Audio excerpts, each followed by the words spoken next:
Аузы қисық болса да, байдың ұлы сөйлесін. Хоть и рожа у него кривая, пусть говорит сын бая. Так дословно переводится эта пословица. Большинство, и я в том числе, эту пословицу понимал также буквально. И даже чувствовал некое досадное чувство несправедливости, пока один человек не объяснил иной смысл этого выражения.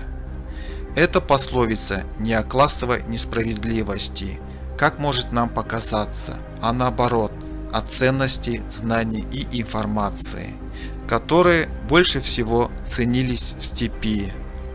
Так вот, в чьей юрте в первую очередь останавливались султаны, бие, салсерлер, энче жыршылар и все уважаемые люди?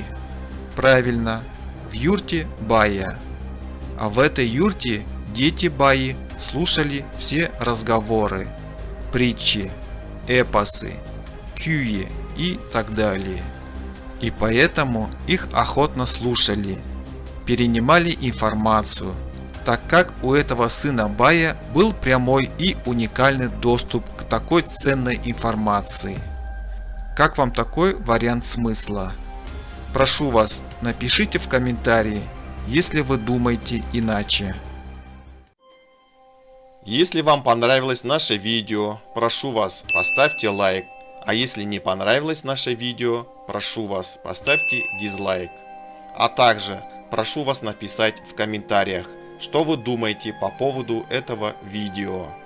Всех благодарю, что вы были со мной. Всем желаю крепкого здоровья и удачи. До новых встреч, друзья!